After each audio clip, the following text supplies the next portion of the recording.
suatu desa, hiduplah seorang janda tua bernama Mbok Sarmi. Dia hidup sendirian dan merasa kesepian. Dia sangat mendambakan seorang anak yang bisa menemaninya. Pada suatu siang menjelang sore, Mbak Sarmi pergi ke hutan untuk mencari kayu bakar. Di tengah jalan, Mbok Sarmi bertemu raksasa pemakan manusia bernama Buto Ijo. Ia gemetar ketakutan dan meminta sang raksasa tersebut untuk membiarkannya pergi. Baiklah, aku akan mentaskan jika kau dapat memberiku seorang anak untuk disantap. Tapi aku tidak punya anak.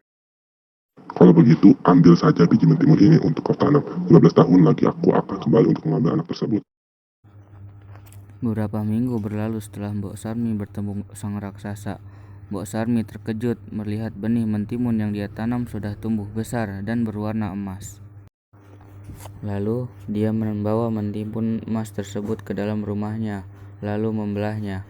Mbok Sarmi pun terkejut ketika melihat seorang bayi perempuan yang sehat di dalam timun emas tersebut, dan bayi itu pun diberi nama Timun Mas. Beberapa tahun berlalu, Mbok Sarmi hidup bahagia bersama anaknya tersebut. Namun, walaupun Mbok Sarmi hidup bahagia, ia sangat cemas mengingat janjinya kepada sang raksasa. Dan pada suatu hari, Mbok Sarmi mendengar tentang petapa suci di dalam goa. Lalu Mbok Sarmi menyuruh Timun Mas untuk menemui petapa tersebut untuk meminta bantuan.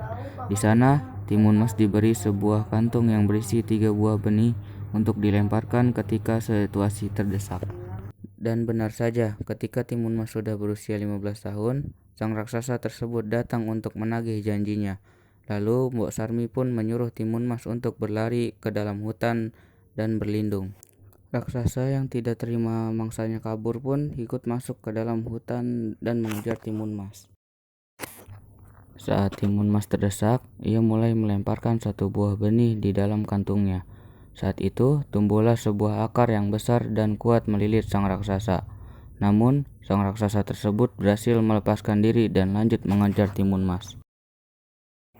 Lalu, Timun Mas melemparkan 1 lagi benih yang ada di dalam kantungnya, dan tumbuhlah hutan bambu yang kokoh dan menjulang tinggi. Namun, sang raksasa masih bisa terlepas dari bambu tersebut dan tetap mengejar Timun Mas. Dan tinggal 1 benih terakhir lagi. Timun Mas pun melempar benih terakhir tersebut, dan pada saat itu muncullah kawah lumpur yang sangat panas menenggelamkan sang raksasa dan membunuhnya. Ketika sudah terbebas dari kejaran sang raksasa, Timun Mas pun kembali ke luar hutan untuk bertemu dan memeluk sang ibu. Setelah kejadian itu, Mbok Sarmi dan Timun Mas hidup bahagia tanpa khawatir adanya sang raksasa.